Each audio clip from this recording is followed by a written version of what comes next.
Inauguration ce mercredi de la Maison des élections. Il s'agit d'un projet d'information au public et de sensibilisation porté entre autres par le programme des Nations Unies pour le développement avec l'appui financier d'un bon nombre des partenaires.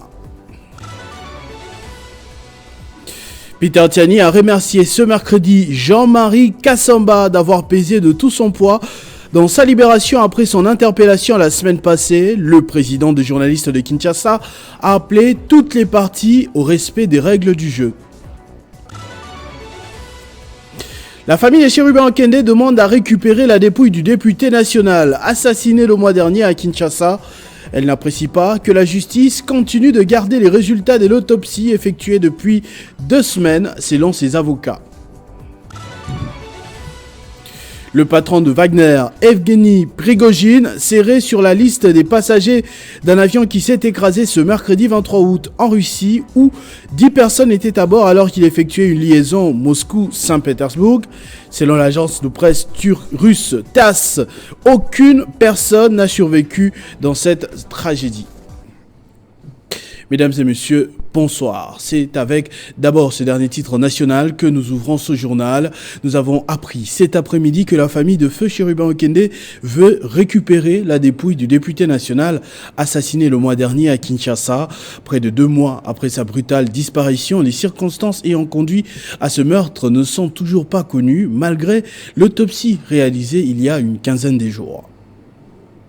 13 juillet 2023, 23 août 2023, 2 dates et une certitude, Chérubin Okende ne repose pas en paix. Presque 2 mois après, tout le monde est désolé, mais personne ne sait exactement expliquer ce qui s'est passé entre le moment où il est sorti de son domicile sur ses 2 jambes et quand il a été retrouvé sans vie dans sa voiture sur le boulevard Poids-Lourd. Son assassinat à quelques mois des élections et au moment où sa formation politique est au cœur de l'actualité plus que jamais a engendré plus de polémiques, des condamnations, mais aucune réelle piste de solution aux grandes dames de sa famille biologique. Traîné depuis de gauche à droite, sa veuve et ses orphelins réclament aujourd'hui, 43 jours plus tard et 15 jours après l'autopsie, la dépouille de leur chef de famille. D'après les avocats rencontrés à la sortie d'une audience ce mercredi auprès du procureur près des tribunaux de Kinshasa-Gombe, le fait qu'il n'y ait pas d'avancée fait penser à un jeu tenant d'étouffer les noms des assassins. Le jeudi 3 août 2023, une équipe d'experts congolais, belges, sud-africains et de la mission de l'Organisation des Nations Unies avait procédé à l'autopsie du corps de Chérubin Okende devant un représentant de la famille. Cette autopsie a été réalisée avec l'appui technique de la MONUSCO. Un mot des médias également en cette période chaude tout de même. Le journaliste Peter Tiani a retrouvé son poste de travail ce mercredi et a exprimé toute sa gratitude au patron de Télé 50 et de tous les journalistes de Kinshasa, Jean-Marie Kassamba. Ce dernier s'est opposé à son arrestation et a tout fait pour qu'il retrouve sa liberté. Les journalistes de Perfect Télévision, Peter Tiani, a repris son travail ce mercredi.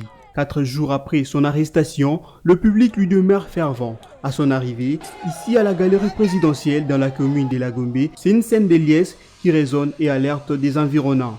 À la descente du véhicule, ce journaliste s'est accompagné des dizaines de personnes, parmi lesquelles le personnel de Perfect scanda des chansons pour fêter cet acquittement. Appréhendé il y a quelques jours par la justice, Peter Tiani était accusé de devancer les tweets d'enlèvement de Chérubin Okende dont il a refuté avant que ces derniers ne soient retrouvés morts en juillet. Dans ce prérogative, l'UNPC a fait montre de solidarité à travers son président Jean-Marie Kassamba qui s'est opposé à cette arrestation. Grand merci aux journalistes en général, en particulier d'abord des journalistes engagés.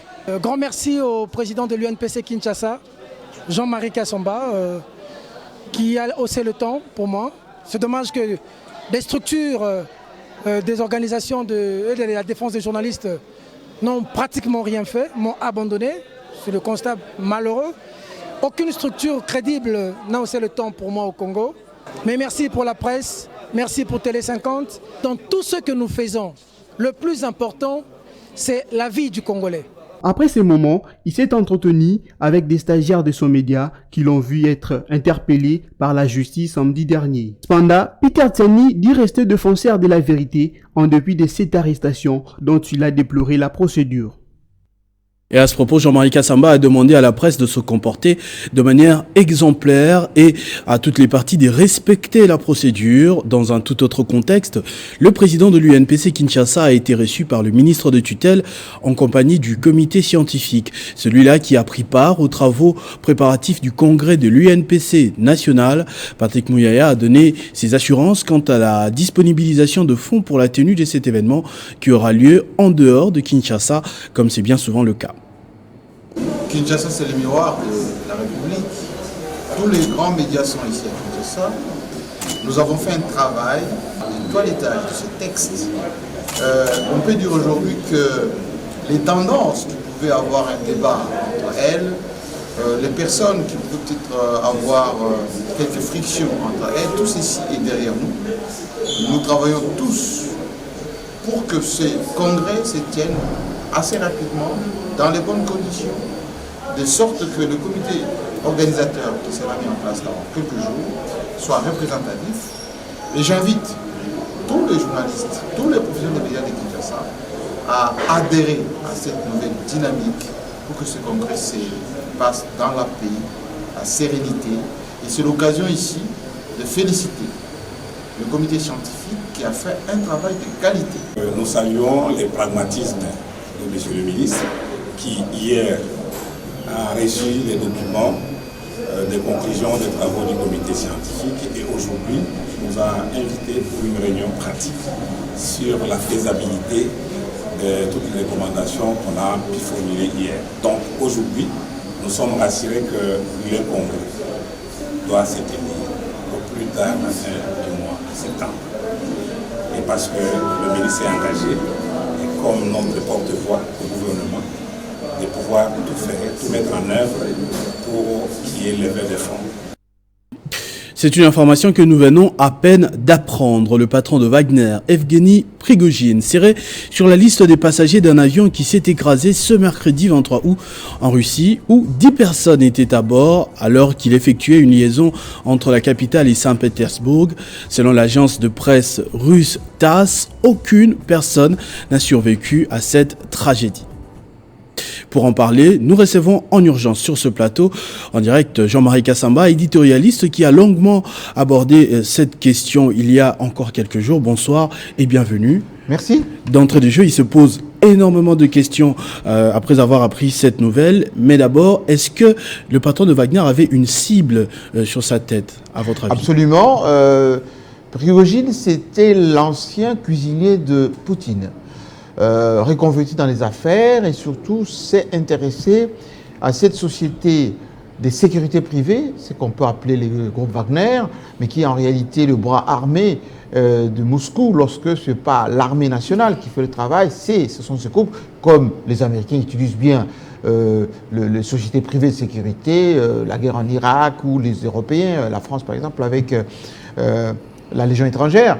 Et donc, mais à un moment donné, il n'a pas joué le jeu franchement, Prigojine. Il a été un peu emballé dans ce qu'on appelle l'euphorie des puissances. Il a été à un moment donné manipulé pour jouer les doubles jeux, pour jouer contre son camp. Et c'est pour cela qu'il a été adulé maintenant par l'OTAN, notamment les Occidentaux qui ont trouvé qu'il y avait une possibilité de stabiliser la Russie à partir de Prigojine, à partir de Wagner. Ils ont fait une petite tentative, là, vous vous rappelez, le fameux putsch manqué.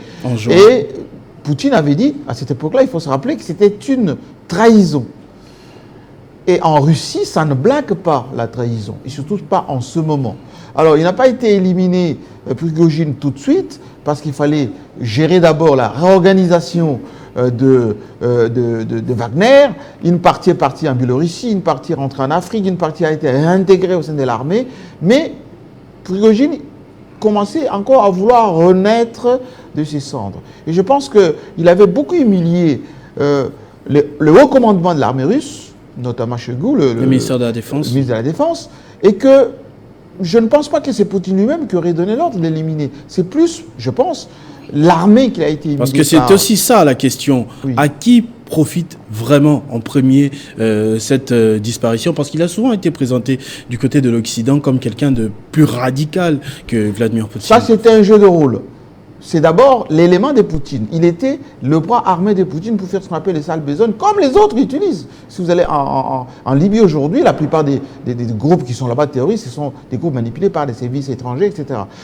Lui, il était au service notamment de la Russie. Regardez ce qui s'est passé en Afrique, notamment en Afrique centrale, la République centrafricaine, en Afrique de l'Est, en Afrique du Nord, ce qui s'est passé notamment dans le Sahel, c'est Wagner, ce qui s'est passé en Libye. Et donc, en Syrie, c'est Wagner, entre autres, qui a mis fin à ces dominations, on va dire, occidentales là-bas. Et donc, à un moment donné, il a été approché par les services occidentaux, par on va dire l'OTAN, au sens générique du terme, pour faire mal à la Russie, à Poutine.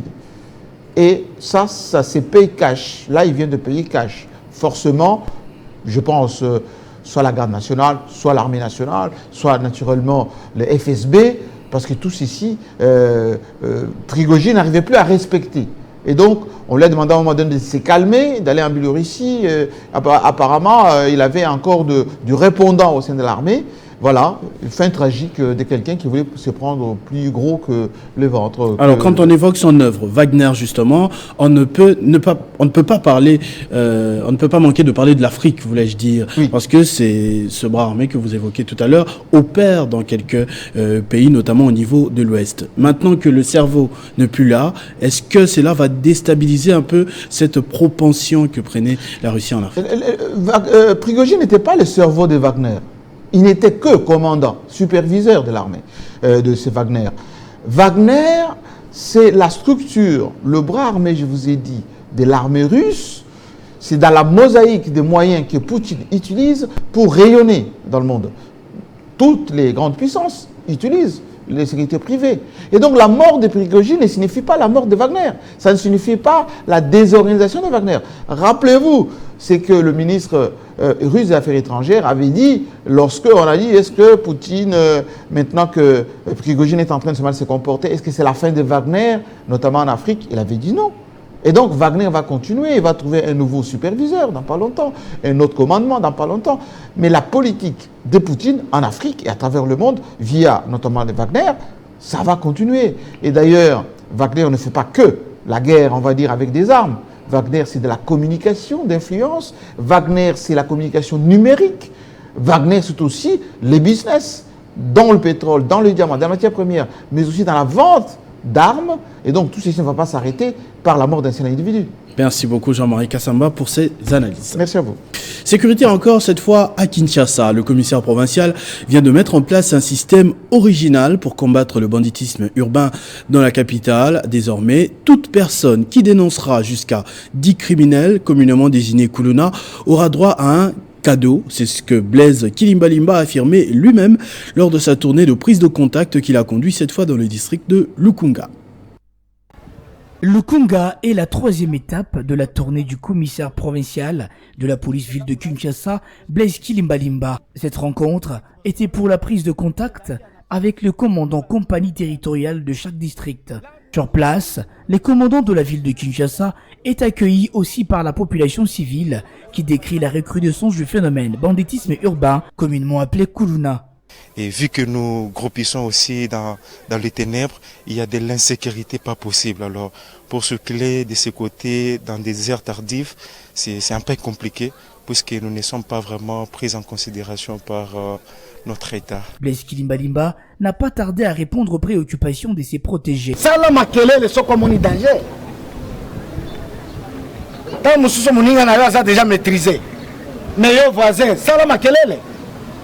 Moi, de mon côté, à Zelakayo, kata luto ekwe na ciment.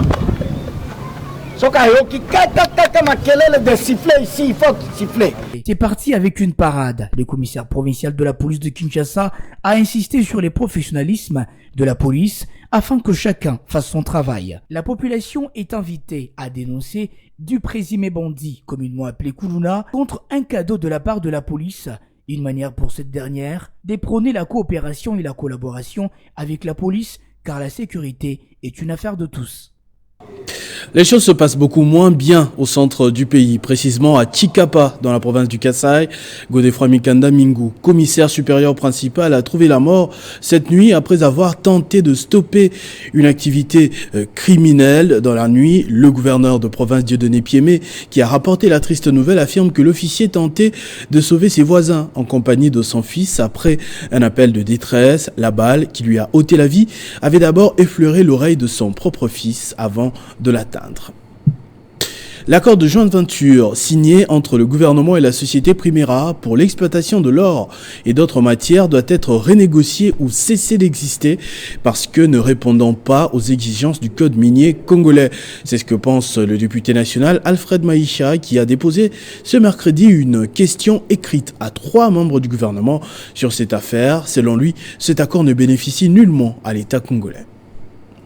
C'est aux heures de l'avant-midi de ce mercredi 23 août que le député national Alfred Maïcha est arrivé au Palais du Peuple. Très serein et toujours déterminé à défendre la cause du peuple, l'élu de Bukavu est venu déposer une question écrite adressée à 3 membres du gouvernement, à savoir le ministre des Finances, ministre des Mines et du Portefeuille, au sujet de l'accord signé avec la société Primera dans le secteur minier en violation du code minier congolais. Pour Alfred Maïcha, il faut renégocier cet accord en vue d'établir un équilibre. Au terme de cet accord, il est indiqué que la société Primera et la République démocratique du Congo créent ensemble des sociétés Primera RDC.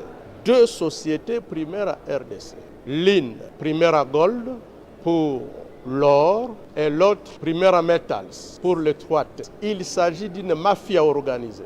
Pourquoi? Chaque société Primera n'apporte que $20 000.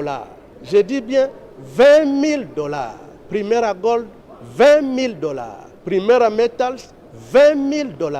Et dans les $20 000, la RDC apporte 9 000 et la société Primera n'apporte que 11 000. Mais à cause de 11 000 $, les 3 membres du gouvernement accordent un monopole pendant 25 ans pour l'or, pour le coltan, pour la cassiterie, pour le cobalt, bref, 3T pendant 25 ans pour toutes les provinces du Nord Kivu, du Sud Kivu et du Maniema. Mesdames et messieurs, c'est inadmissible. Le député national Alfred Maïcha attend des réponses claires de la part de ses membres du gouvernement sur ce dossier brûlant. Inauguration ce mercredi de la Maison des élections. Il s'agit d'un projet d'information au public et de sensibilisation porté entre autres par le Programme des Nations Unies pour le développement avec l'appui financier d'un bon nombre de partenaires. La cérémonie a eu lieu en présence de membres de l'Assemblée plénière, cadres et agents de la CENI, partenaires techniques et financiers et un parterre d'invités. Offrir un espace d'échange et de partage entre la CENI et des nombreux visiteurs qu'elle va accueillir, c'est l'ambition de la Maison des élections, à en croire le patron de la centrale électorale, qui a remercié toutes les personnes ayant contribué à la concrétisation de ce projet. Ce projet nous tient à cœur. Il concrétise les engagements pris dans notre plan stratégique conçu en janvier 2022 dans ces 2 axes, axes 2 et 3, l'amélioration de la qualité du service rendu pour accroître l'efficacité, ainsi que le renforcement des relations avec les parties prenantes pour une plus grande confiance. La Maison des élections sera également un lieu d'accueil des représentants des radios communautaires. Car la radio demeure le média le plus proche de la population. La CENI veut ainsi mettre à la disposition de ces médias le maximum d'informations sur les activités importantes à venir, le cadre légal et ses innovations.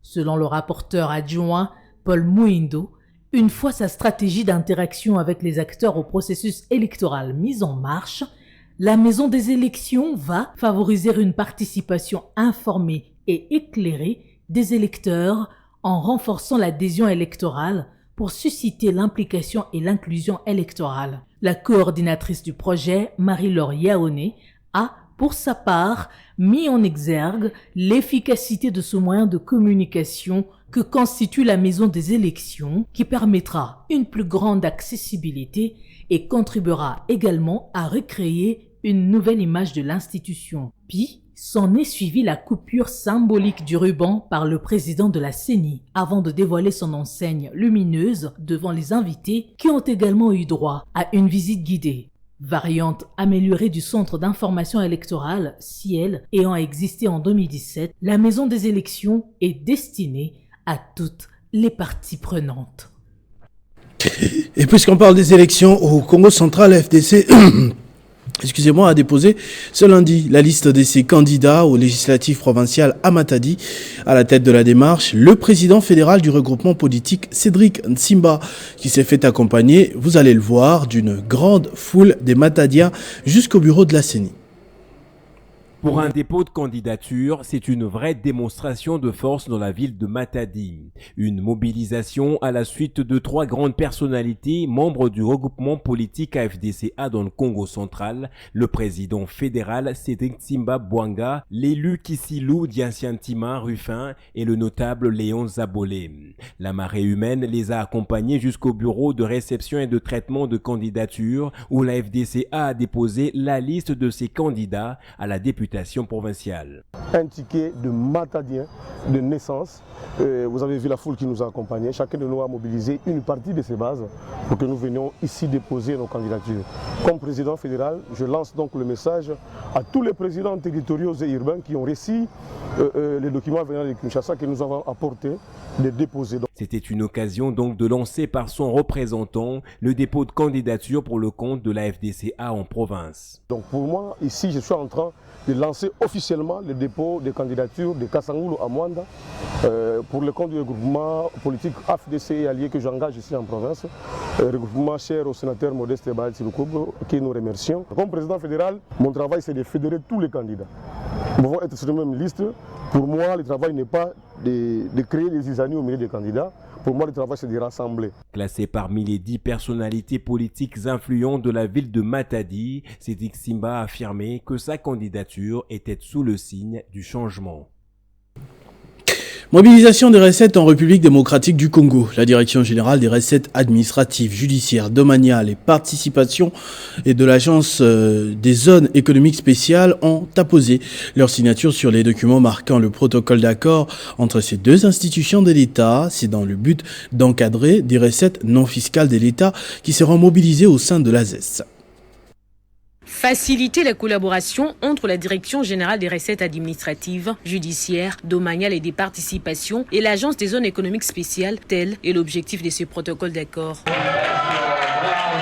Ainsi, ces deux institutions de l'État s'engagent dans l'encadrement des recettes à travers l'application des taux réduits de 50% de droits et taxes, conformément au décret fixant l'avantage des facilités accordées aux investisseurs opérant dans l'Agence des zones économiques spéciales en République démocratique du Congo. Nous sommes là pour accompagner de la mobilisation de recettes. Tout ce que l'AZES va faire en amont, nous allons les cheminer pour qu'en aval, les fruits de recettes entrent dans le trésor public. Signalons que l'AZES, qui vise la redynamisation et la politique d'industrialisation du pays, a reçu mandat d'assurer la mission de développement des espaces géographiques bénéficiant d'un régime particulier pour les investissements nationaux et étrangers en République démocratique du Congo. Des GERAD, comme les autres régies, font partie de la chaîne de mobilisation des recettes de l'État et que par rapport à ça, il y a les services d'assiette qui dépendent aussi, qui travaillent avec la DGRAD, qui interviennent aussi dans la mobilisation des recettes. Pour pouvoir y arriver, il était tout à fait normal, et comme la loi nous le dit aussi, que l'Agence des zones économiques spéciales coopère pleinement avec les régies et les autres administrations. À noter que la DGRAD et l'AZES se sont accordés d'échanger les informations utiles pour la bonne exécution de ces protocoles d'accord conclus pour une durée indéterminée. La coopération congo-nigériane au cœur du développement économique congolais à l'occasion de l'inauguration de la société mobilière Royal Homes. Plusieurs personnalités, tant politiques que d'autres, ont tenu à participer à cet événement autour d'un verre amical. C'était à l'occasion de l'ouverture de porte de la maison de société mobilière Royal Homes en date du mercredi 23 août 2023, dont plusieurs personnalités tant politiques et autres ont tenu à assister à la coupure du ruban.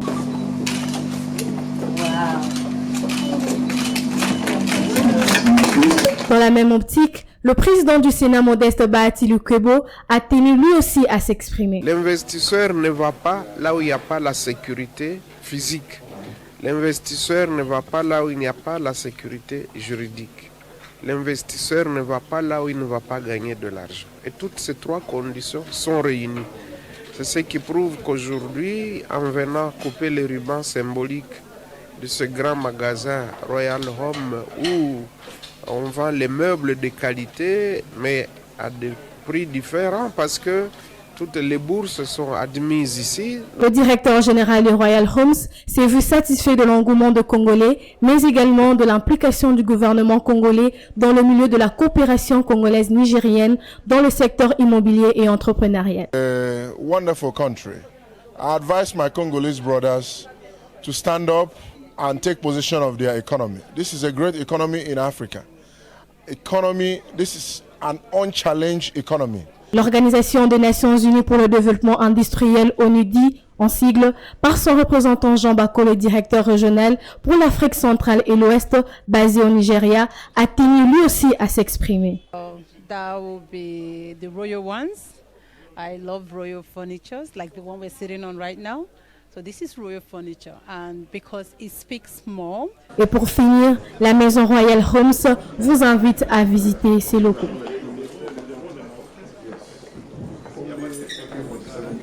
L'évolution des différentes infrastructures supervisées par le projet Kin Elenda et financé par la Banque mondiale était au menu des échanges entre le gouverneur de la ville de Kinshasa et les membres de ce programme, la construction de la maison communale d'Ndjili et l'aménagement du terrain Sainte-Thérèse figurent parmi les travaux à exécuter dans le cadre du projet.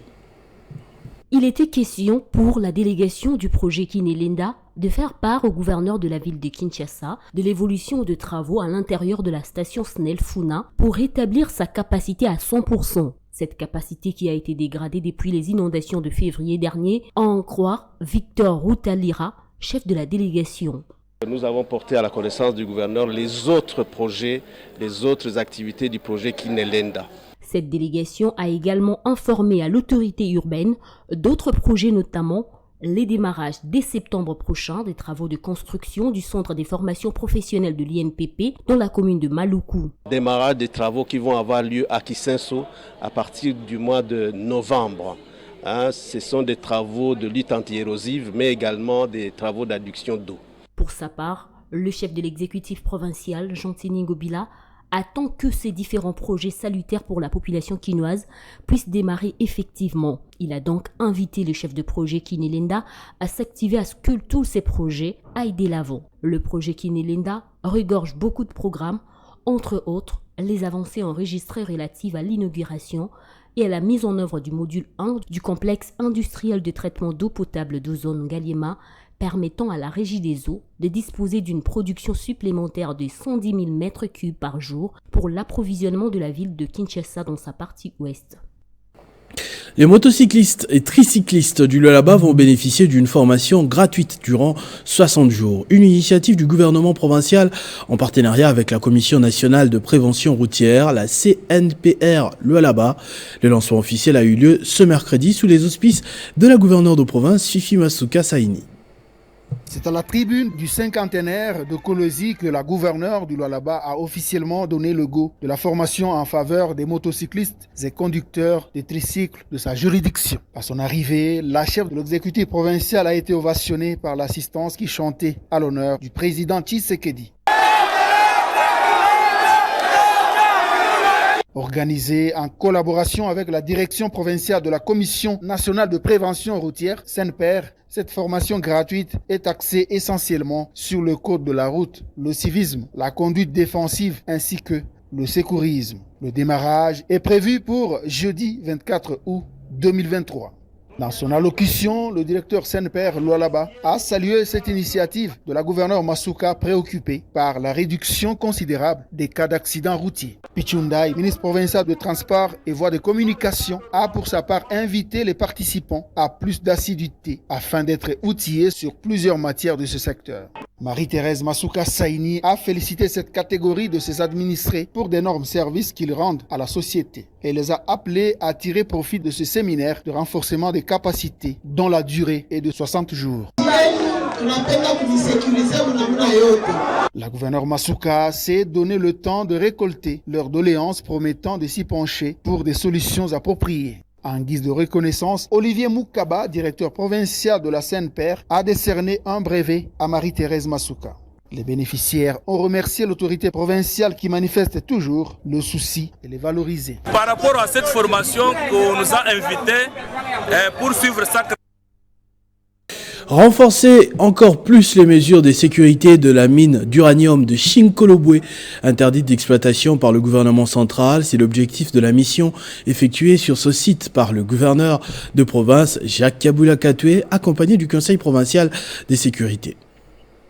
Une tournée sur le site de Chinkolobwe s'est déroulée sous la conduite des membres du commissariat général à l'énergie atomique et les agents de la GECAMINE, propriétaire de la mine iranifère.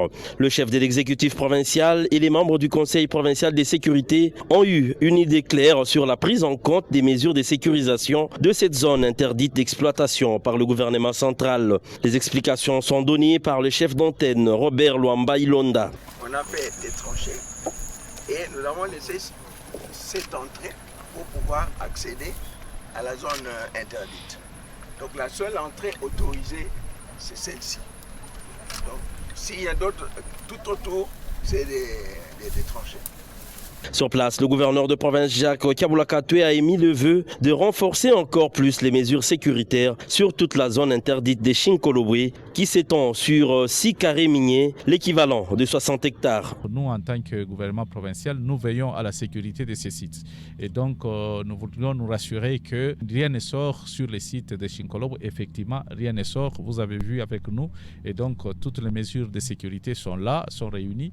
Et nous sommes en train de voir aussi encore comment faire avec la nouvelle technologie afin que nous puissions surveiller ce site à distance. De retour à Likassi, le gouverneur de province a présidé une réunion du Conseil des sécurités à laquelle ont pris part les membres du Conseil provincial des sécurités et ceux de la ville de Likassi. Itinérance administrative. Le gouverneur de la province du Tanganyika, Julingungwa Mwayuma, séjourne dans le territoire de Kongolo depuis ce lundi où elle a été accueillie avec effervescence par la population de cette partie de la province du Tanganyika, éloignée de plus de 300 km de la ville de Kalemi, son chef-lieu.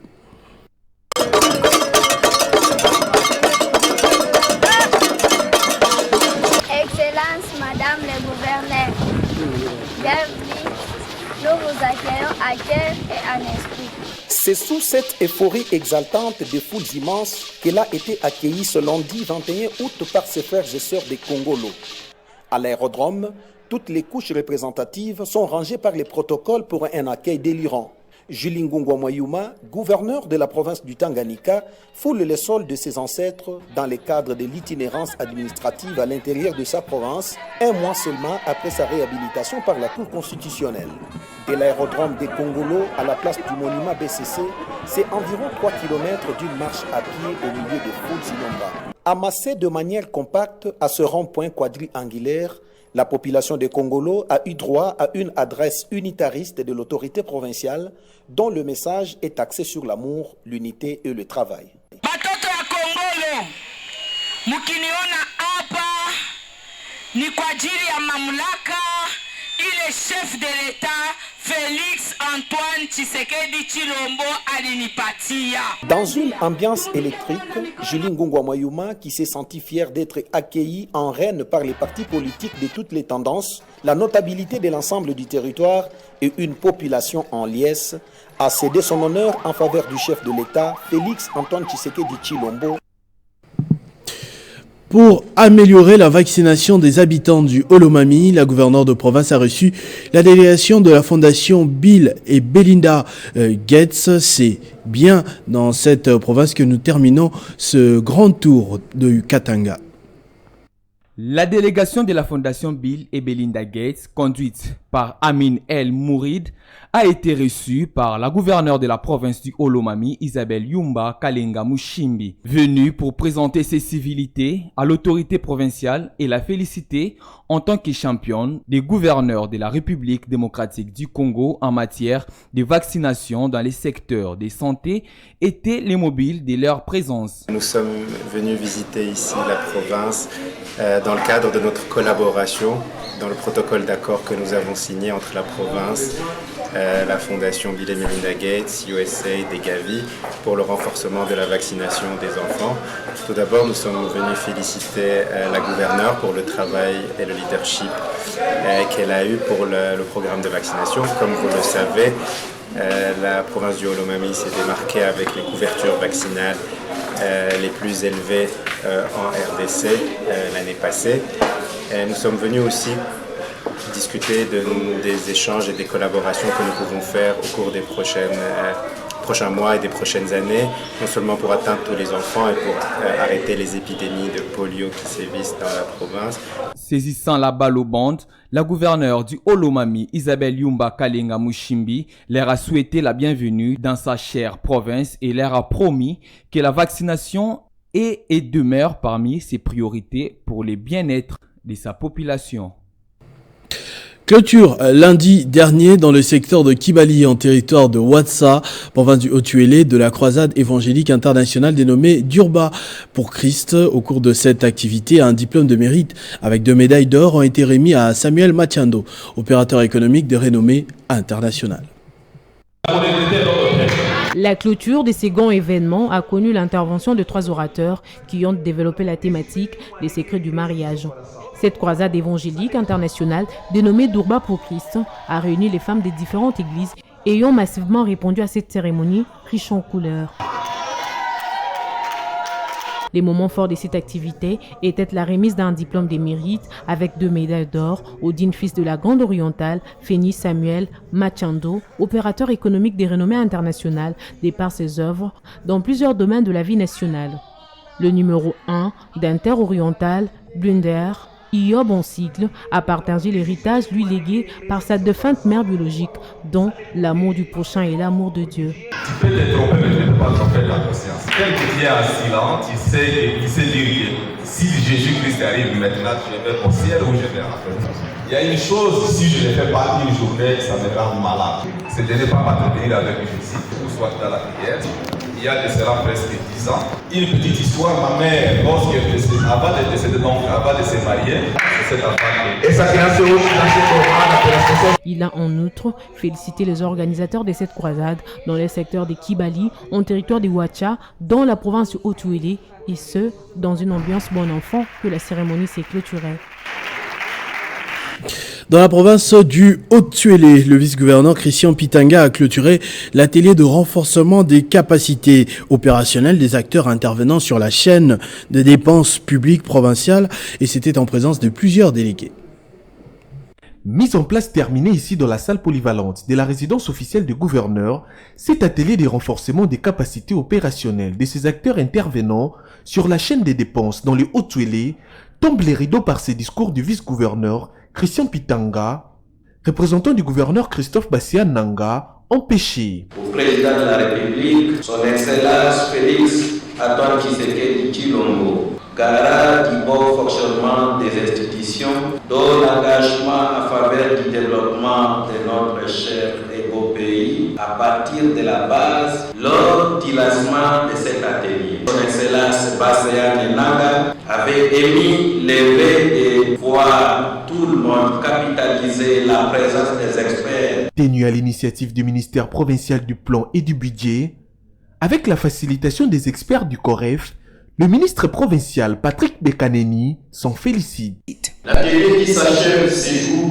aura permis à tous les participants d'acquérir de nouvelles connaissances et des compétences nécessaires qui devraient permettre à coup sûr d'assurer un service de qualité en matière de gestion des finances provinciales. Les différents exposés se sont apaisantis notamment sur l'évolution du cadre juridique de gestion des finances publiques en RDC, les procédures d'exécution des dépenses publiques. L'autre moment de la clôture de ces séminaires est la présentation du rapport final par les secrétaires exécutifs du gouvernement et la remise symbolique des brevets à tous les participants. Ce journal est terminé, mesdames et messieurs, je vous en rappelle tout de suite les principaux titres.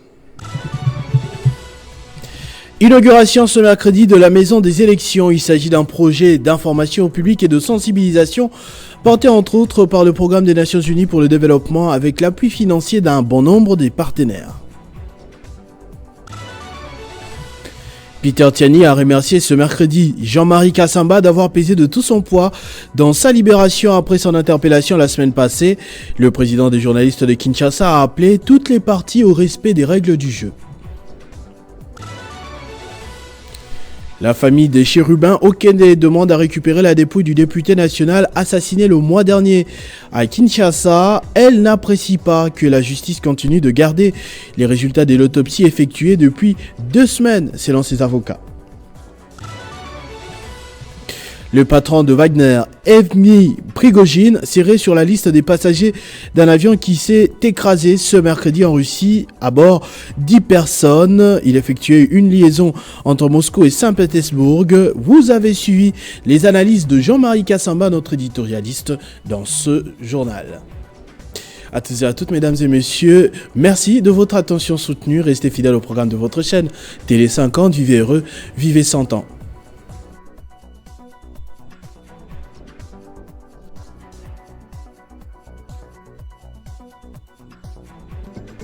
Retrouvez toute l'actualité en continu sur www.tele50.cd.